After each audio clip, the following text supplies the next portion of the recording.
Graças a Deus, amigos ouvintes, de volta e agora com a pregação da palavra do nosso Deus, com o tema Os benefícios para quem pratica a vontade de Deus.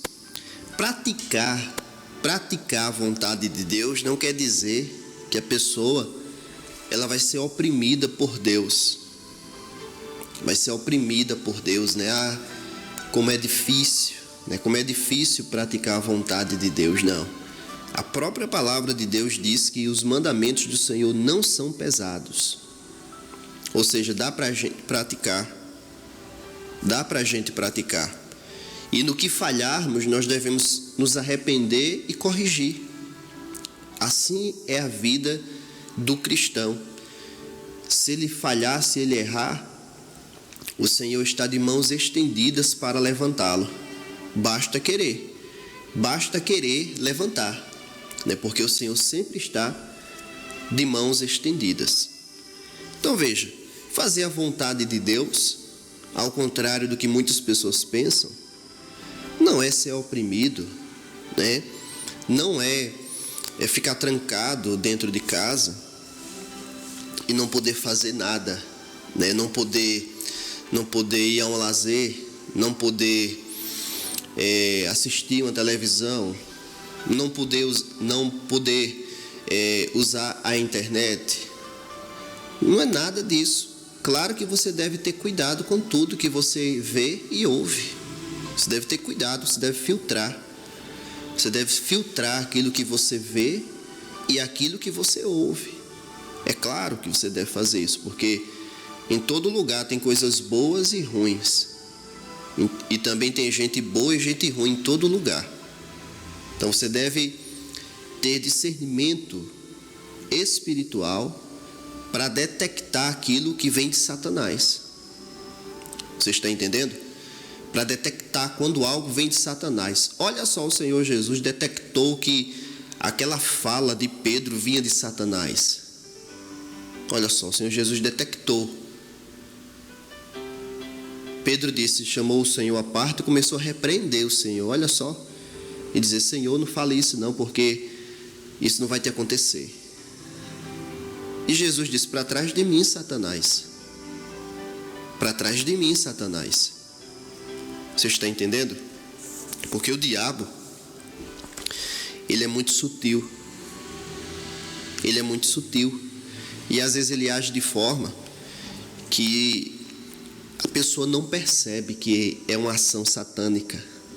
Mas é uma ação satânica, né? Então vamos para o nosso tema aqui. Há benefícios e há privilégios para quem faz a vontade de Deus. E isso é óbvio. Ainda que você que está me ouvindo agora, você tem vários filhos, né? Alguns têm um só. Mas quero falar com você que tem 2 ou mais filhos. Por mais que você ame os seus filhos, os teus filhos, mas com certeza você vai privilegiar mais, isso se você for uma pessoa justa, você vai privilegiar mais e conceder mais benefícios ao que faz a tua vontade, aquele que te agrada. Quando eu digo faz a tua vontade, não é que o seu filho é um escravo seu, né? Mas, obviamente que os pais têm desejo bem para os seus filhos e passam bons ensinamentos. Pelo menos é a lógica, né? Então, se um pai e uma mãe passa bons ensinamentos para os seus filhos e uns seguem e outros não, obviamente que aqueles que seguem, eles serão privilegiados e honrados mais ainda. Isso é justiça.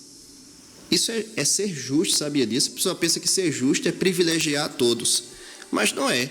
Ser justo é privilegiar a quem de fato, podemos dizer assim, merece. Merece entre aspas, né? Mas a quem de fato merece, a quem de fato faz valer. Até o nosso Deus, ele age dessa forma. Quando Saul desonrou o Senhor, Deus disse, olha, através do profeta Samuel, eu honro os que me honram. Mas os que me desprezam, eles serão desmerecidos. Olha só, até o nosso Deus, ele honra a quem honra a ele. E isso é justiça. Isso é ser justo. E é por isso que quem pratica a vontade de Deus recebe benefícios e privilégios. Um deles é se tornar filho de Deus. Um deles é se tornar filho de Deus, porque nós não somos filhos naturais de Deus, podemos dizer assim. Não somos filhos naturais, nós somos filhos adotados. Jesus é o único gerado de Deus. Por isso que o Senhor Jesus Cristo é chamado na Bíblia de unigênito, o unigênito do Pai. Filho único, unigênito é filho único. Nós somos adotados. E a palavra diz que a partir do momento que nós somos adotados por Deus, aí nós passamos a ter direito à herança. Nós nos tornamos herdeiros com Cristo. Que maravilha, né? Veja bem, aqui em Marcos, no capítulo 3, Marcos capítulo 3, a partir do versículo 31, olha só o que é que aconteceu com o Senhor Jesus. Chegaram então seus irmãos e sua mãe, e estando de fora, mandaram-no chamar. E a multidão estava assentada ao redor dele, e disseram-lhe: eis que tua mãe e teus irmãos te procuram, dizendo, eis que tua mãe e teus irmãos te procuram e estão lá fora. E ele lhes respondeu, dizendo: quem é minha mãe e meus irmãos? E olhando em redor para os que estavam assentados junto dele, disse: eis aqui minha mãe e meus irmãos. Porquanto qualquer que fizer a vontade de Deus, esse é meu irmão e minha irmã e minha mãe. Que palavra forte, né, amigos ouvintes? Que palavra que fala ao coração e que nos chama a atenção, porque para muitos até pode parecer que Jesus desprezou a sua família. Mas não é bem assim. Não é bem assim. Primeiro você tem que entender uma coisa, amigo ouvinte. Que Jesus já existia antes de sua família terrena. O Senhor Jesus existia já antes de todas as coisas serem criadas. Ele sempre esteve ao lado do Pai, junto do Pai. Então Jesus não passou a existir quando ele nasceu de Maria. Apenas ali foi um meio para ele vir à terra como homem. Vir à terra em carne. Mas Jesus já existia bem antes. Ele estava na criação de todas as coisas, junto com o Pai. Então, Jesus estava ali pregando a palavra, cumprindo a sua missão, cumprindo o seu ministério. Estava num local fechado e chegou lá fora a mãe dele, Maria, e os irmãos dele. Inclusive, os irmãos do Senhor Jesus, até esse momento aqui, não criam nele, viu? Os irmãos do Senhor Jesus não acreditavam em Jesus. Os irmãos do Senhor Jesus passaram a acreditar bem depois, mas aqueles não acreditavam ainda no Senhor Jesus Cristo. Aí veja, chegaram lá e disseram: ô mestre, a tua mãe e os teus irmãos estão lá fora te chamando. Agora eram irmãos que naquele momento faziam pouco caso de Jesus. E ali ele estava pregando a palavra e as pessoas estavam fazendo caso de Jesus, estavam ouvindo os ensinamentos de Cristo, ouvindo a palavra de Deus. Por que os seus irmãos também não estavam ali ouvindo a palavra? Porque não acreditavam. Não acreditavam, né? E aí ele deu um privilégio, uma maior atenção àqueles que estavam ouvindo a palavra. Você está entendendo? E aí ele disse: olha, quem é minha mãe e meus irmãos? Aí ele apontou para os que estavam ali ouvindo a palavra. E ele disse: esses aqui são minha mãe e meus irmãos. Porque qualquer que fizer a vontade de Deus, esse é meu irmão, é minha irmã e é minha mãe. Então você está percebendo, amigo ouvinte, o privilégio de quem serve a Deus, de quem faz a vontade de Deus, é colocado no mesmo patamar de Maria. Claro que Maria era uma mulher bem especial, claro. Foi escolhida para, no seu ventre, ser gerado o Salvador. Mas observe que o Senhor Jesus, ele nos coloca no mesmo patamar de Maria, dizendo: qualquer que fizer a vontade de Deus, esse também é minha mãe. Então é um privilégio muito, muito grande. Eu tenho outro texto aqui para você, em Lucas capítulo 11, nos versículos 27 e 28, onde diz assim: e aconteceu, dizendo ele essas coisas, uma mulher dentre a multidão, levantando a voz, lhe disse: bem-aventurado o ventre que te trouxe, bem-aventurado o ventre que te trouxe e os peitos em que mamaste. Ou seja, ela estava ali exaltando a Maria, né, mãe do Senhor Jesus. Mas ele disse: antes, bem-aventurados os que ouvem a palavra de Deus e a guardam. Guardar significa praticar, executar. Você está vendo aí que não são palavras do pastor Fernando, são coisas da minha imaginação, mas é palavra do Senhor Jesus Cristo, palavras do Senhor Jesus. Nós somos colocados no mesmo patamar de Maria e até dos apóstolos, quando a gente pratica a palavra de Deus. E mais, até no mesmo patamar, ou até mais um pouquinho do que João Batista. Porque Jesus disse que o menor no reino de Deus é maior do que João Batista. Jesus disse: olha, entre os profetas não houve maior do que João Batista, mas o menor no reino de Deus é maior do que ele. Então, se você decidir hoje praticar a palavra de Deus, adotar a palavra de Deus como teu manual de vida, porque todas as pessoas têm um manual de vida, elas seguem algum ensinamento, seja dos seus pais, seja dos seus colegas, seja de um pensador, de um filósofo, ela segue alguma orientação na vida. Ela segue a orientação. E agora com a internet, com os canais, né? Ela já logo diz assim: eu sigo o fulano. Eu sigo o fulano.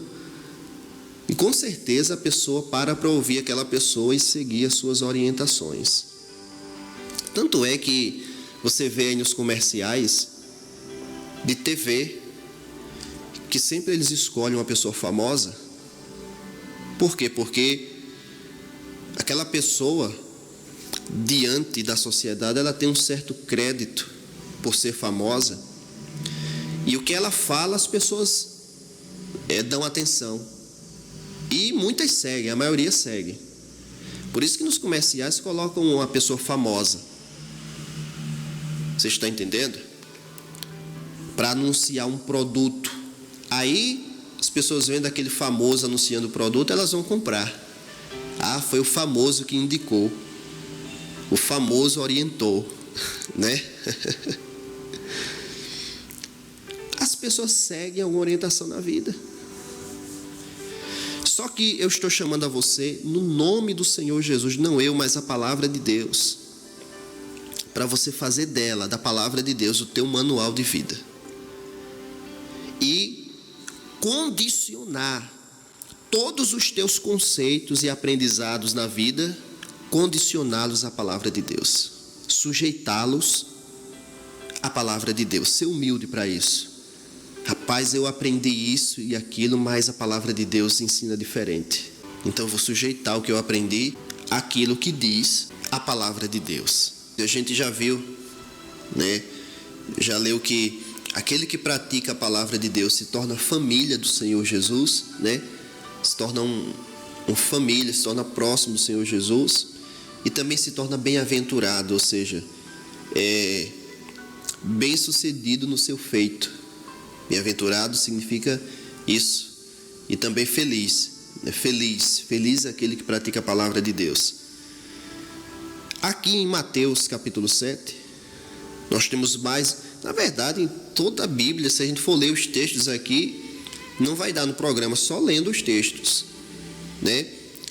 Lá, por exemplo, em o Salmo capítulo 1, que é bem famoso, bem conhecido, né? Salmo capítulo 1. Aquele que pratica a palavra de Deus, medita nela de dia e de noite, pratica, ele vai ser como uma árvore plantada junto às correntezas das águas. A folha não cai e na estação própria dá os frutos. Olha, aqui em Mateus capítulo 7, a partir do versículo 24, o Senhor Jesus diz mais assim: Todo aquele, pois, que escuta estas minhas palavras e as pratica, assemelhá-lo-ei ao homem prudente, que edificou a sua casa sobre a rocha, e desceu a chuva, e correram rios, e assopraram ventos, e combateram aquela casa, e não caiu, porque estava edificada sobre a rocha. E aquele que ouve estas minhas palavras e as não cumpre, compará-lo-ei ao homem insensato, que edificou a sua casa sobre areia, e desceu a chuva, correram rios, assopraram ventos, e combateram aquela casa, e caiu, e foi grande a sua queda. Então você está vendo, você percebeu aí, né, amigo ouvinte, que o benefício aqui para quem pratica a palavra de Deus é ficar firme e não cair diante das lutas, porque a chuva e os rios e os ventos, eles representam os problemas da vida, as dificuldades que todos enfrentamos, todos nós. Só que a garantia, o benefício por praticar a palavra de Deus é eu me manter de pé diante dessas lutas, mesmo enfrentando, mesmo as lutas vindo contra mim, mas eu permaneço firme e supero, eu venço. Você está entendendo? Isso aqui está falando de problemas mesmo. Chuva, os rios e os ventos são problemas, dificuldades, situações difíceis. Todo mundo quer vencer os problemas que enfrenta, é ou não é? Todo mundo quer vencer. Agora, há essa condição. É você ser um praticante da palavra de Deus.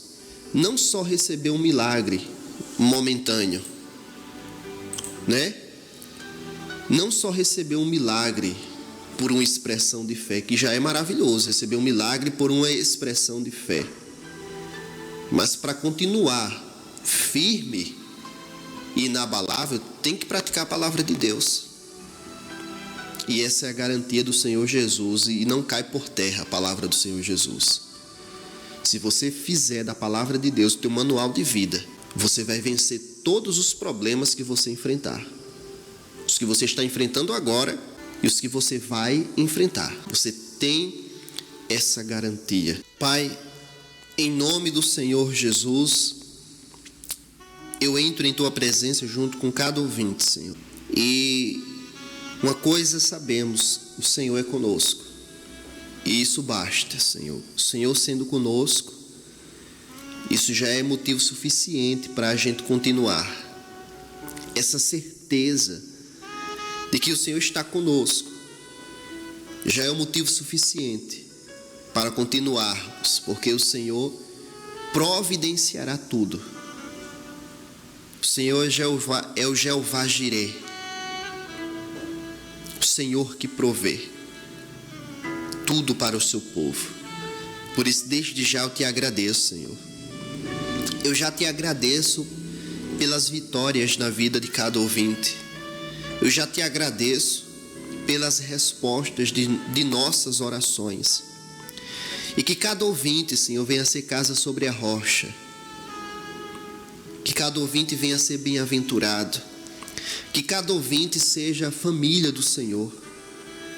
Que cada ouvinte pratique a palavra do Senhor. Cada ouvinte seja a árvore plantada junto às correntezas. São aqueles que praticam a tua palavra. Que cada ouvinte faça da Bíblia o seu manual de vida. Faça da tua palavra a sua receita de vida.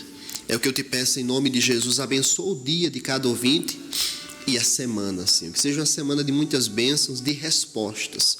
Que cheguem respostas do Senhor nesta semana. É o que eu te peço, meu Pai, em nome do Senhor Jesus. Quem crê, diga amém e diga graças a Deus.